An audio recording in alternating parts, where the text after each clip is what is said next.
Hello दोस्तों, स्वागत है आप सभी का इस प्लेटफॉर्म पे। मैं हूं अभिजीत कुमार और आपका बात करने जा रहा हूं आरआरबी एएलपी के बारे में। जितने भी स्टूडेंट हो ना, जिसे इस बार एएलपी एंड टेक्नीशियन का फॉर्म भरना है, आपको इस चैनल को सीरियसली और रेगुलरली फॉलो करना है। मैंने आपको बताया हुआ है कि CBT 1 का सिलेबस क्या होता है, CBT 2 का सिलेबस क्या होता है। एक बात याद रखना, आपका ALP का जो एग्ज़ाम होगा ना, या इसका जो सिलेबस होता है ना, वो NTPC और ग्रुप डी के एग्ज़ाम से कम्प्लीटली डिफरेंट होता है। क्लियर? सिर्फ और सिर्फ प्रिपरेशन करने से सिलेक्शन नहीं होता है, सिर्फ हार्ड वर्क करने से सिलेक्शन नहीं होता है, आपको सही डायरेक्शन में प्रिपरेशन करना पड़ेगा।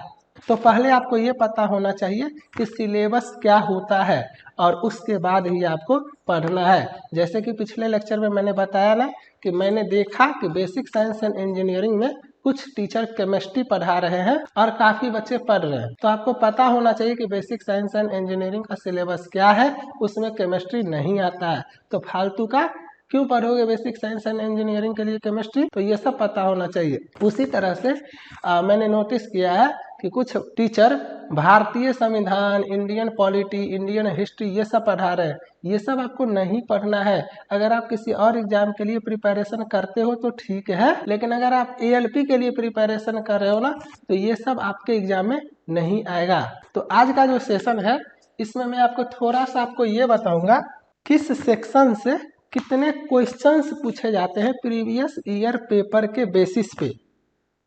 मैंने यहाँ पे कुछ लिस्ट बनाया हुआ है।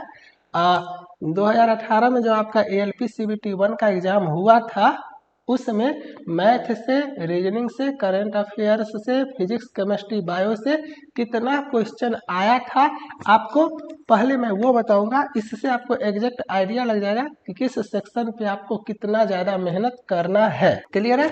यहाँ पे आप देख सकते हो, आपका ये जो फर्स्ट स्टेज CBT है, जिसमें आपका साफ साफ दिया हुआ है आपका कि 60 मिनट का आपका ड्यूरेशन होगा एग्जाम पेपर, और इसमें 75 क्वेश्चन आपका पूछेगा। और यहाँ पे आप देख सकते हो सिलेबस में आपका मैथ है, रीजनिंग है, जनरल साइंस है और general awareness on current affairs है। इस बात को समझो, जनरल अवेयरनेस नहीं है, general awareness on current affairs.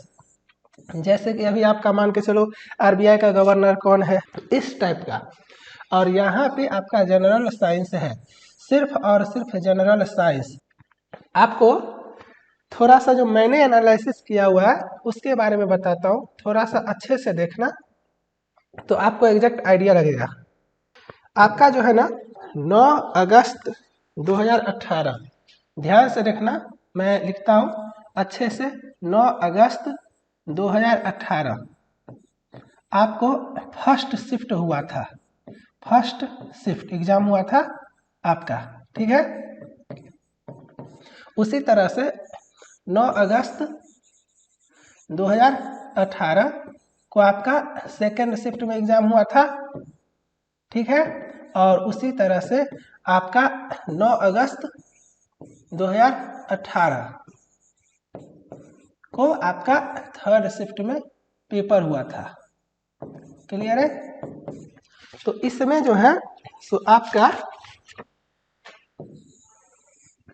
Math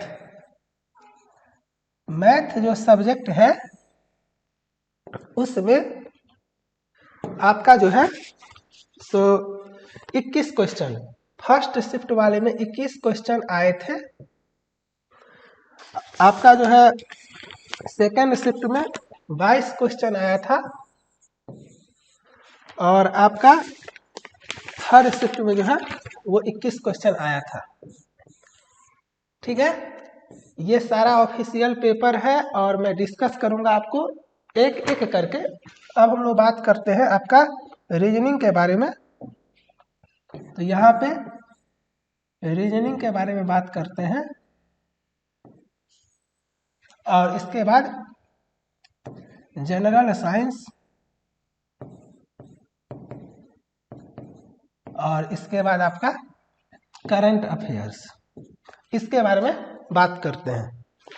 तो यहाँ पे रीजनिंग में जो है आपको फर्स्ट शिफ्ट में 24 क्वेश्चन आया था।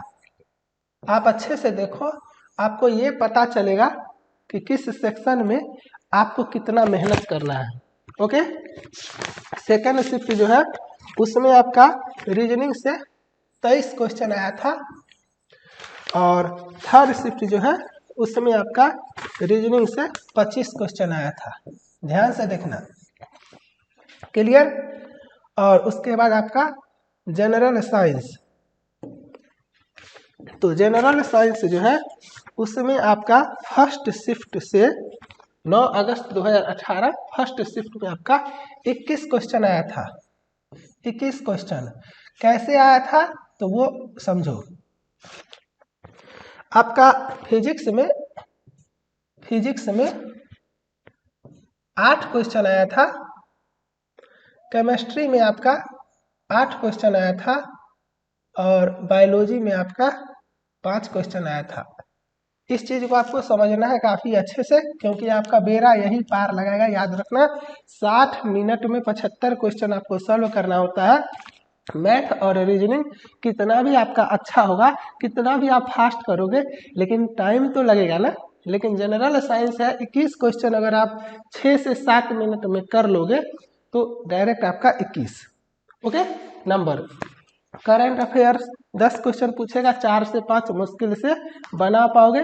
मैं सब डिस्कशन करूंगा आपको कि करंट अफेयर्स से कहाँ से क्वेश्चन आए थे। कितना भी पढ़ोगे ना नहीं बना पाओगे, और कुछ पार्टिकुलर टॉपिक फिक्स है जो पढ़ोगे और आसानी से आप 10 में 4, 5, 6 नंबर स्कोर कर लोगे।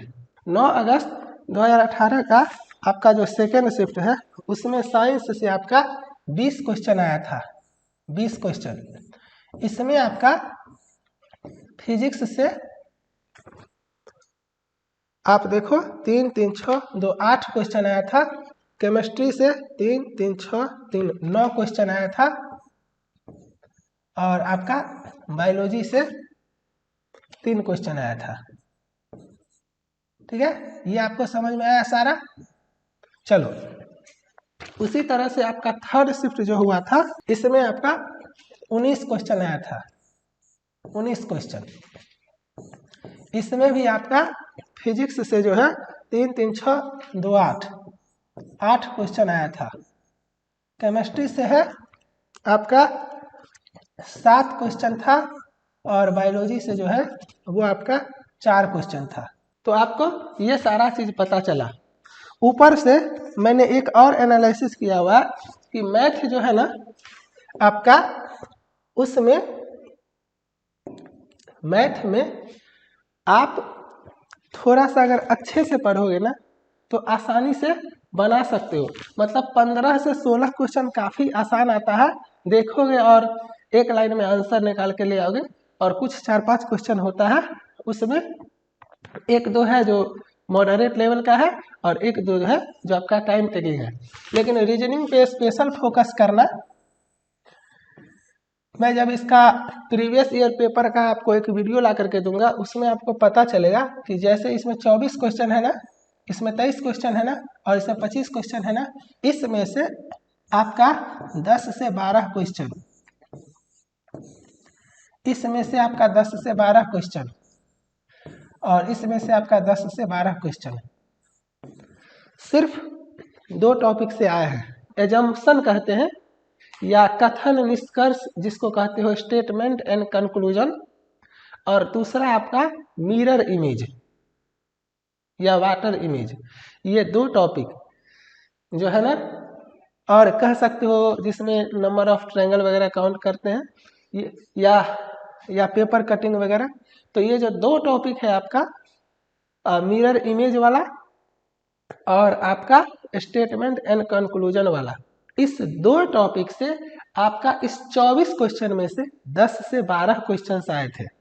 तो आपको एएलपी का स्ट्रक्चर समझना पड़ेगा कि पेपर जो आपका बनता है वो किस सेक्शन से फोकस किया जाता है।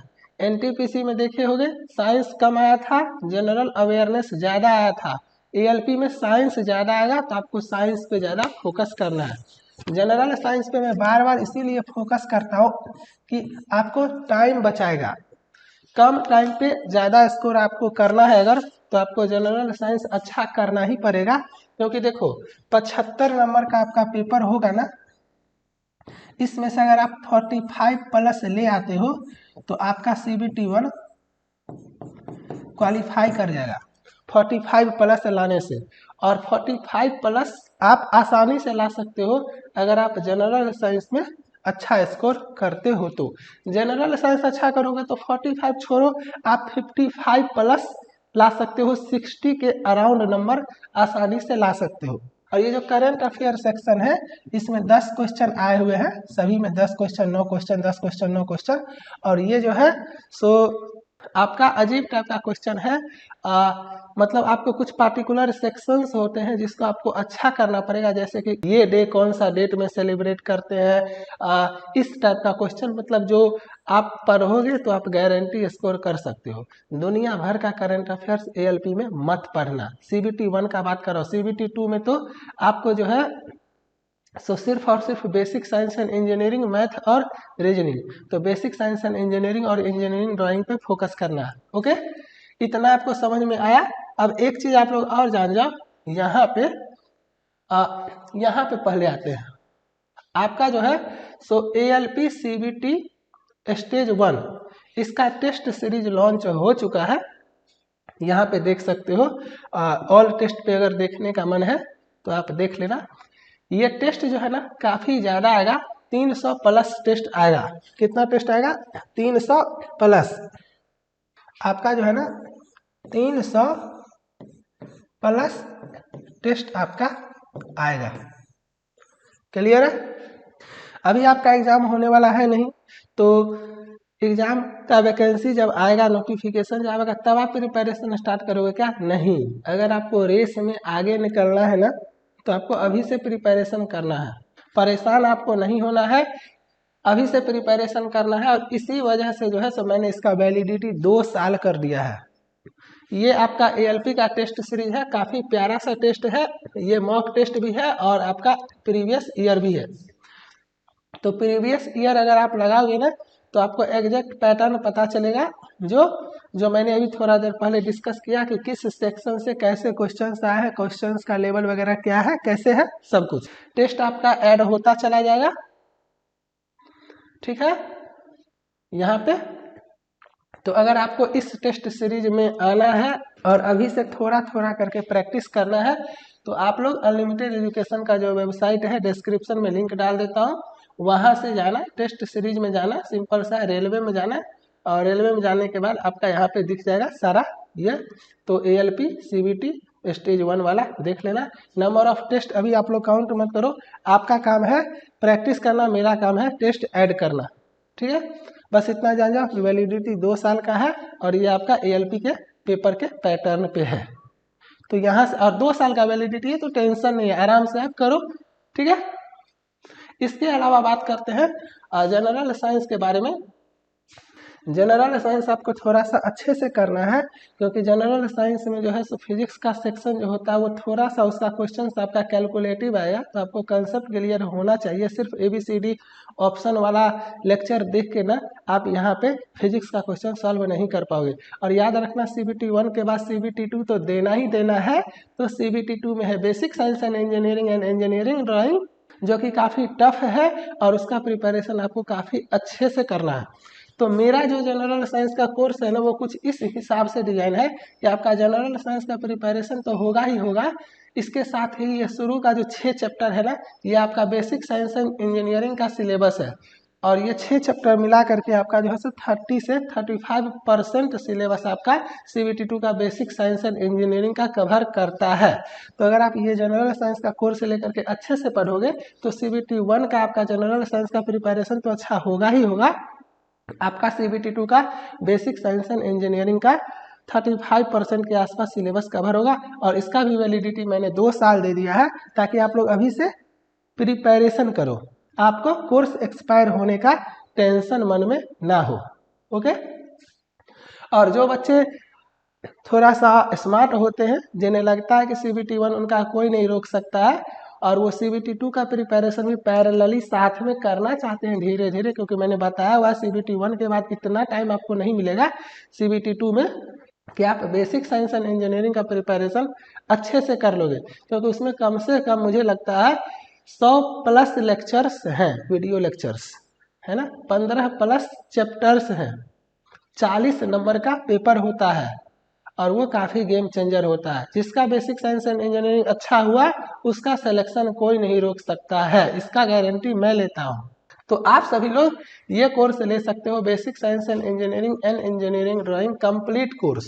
ये कंप्लीट कोर्स है, काफ़ी प्यारा सा कंटेंट है। मैं बोलता हूँ ना, मेरा खुद का टेस्ट सीरीज, मेरा खुद का वीडियो लेक्चर्स, मेरा खुद का बुक, मेरा खुद का ई बुक, सब कुछ है ना। अनलिमिटेड एजुकेशन का ही अपना होता है, तो आपको टेंशन नहीं लेना है, आपको बस अच्छे से प्रिपरेशन करना है। इसका भी वैलिडिटी मैंने 2 साल दे दिया है। इसमें तो काफ़ी ज़्यादा स्टूडेंट आना स्टार्ट भी कर चुके हैं। हाँ, इसका अनाउंसमेंट बस यही है कि जब तक आपका नोटिफिकेशन नहीं आता है तब तक इसका वैलिडिटी 2 साल है। जैसे ही नोटिफिकेशन आ जाएगा इसका वैलिडिटी 1 साल हो जाएगा। तो इस बात को याद रखना। यहाँ पे बेसिक साइंस एंड इंजीनियरिंग में मैंने बताया हुआ ना, वो जनरल साइंस अगर अच्छे से करोगे तो शुरू का 5 चैप्टर जो है सो आपका यहाँ पे कवर हो जाएगा। उसके बाद फिर आपका ये सारा सेक्शन आता है, ये सारा सेक्शन जो है आपको करना है अच्छे से। और उसके बाद जो है सो आपका इंजीनियरिंग ड्राइंग है, इसका करना है, अच्छे से करना है। सब कुछ थोड़ा थोड़ा करके पढ़ो, क्योंकि ये काफ़ी टफ है। और यहीं पे MCQs का PDF भी दूंगा, यहीं पे प्रैक्टिस करने के लिए टेस्ट सीरीज भी दूंगा, यहीं पे सारा का सारा वीडियो लेक्चर्स भी मिलेगा और वैलिडिटी 2 साल का है। तो अगर आपको पढ़ना है बेसिक साइंस एंड इंजीनियरिंग अभी से तो आप यहाँ से पढ़ सकते हो। कंटेंट इंग्लिश में है, मैं बता देता हूँ। तो if you people are from south, तो आपके लिए तो ये नेसेसरी कोर्स है। Anyhow you have to purchase this course.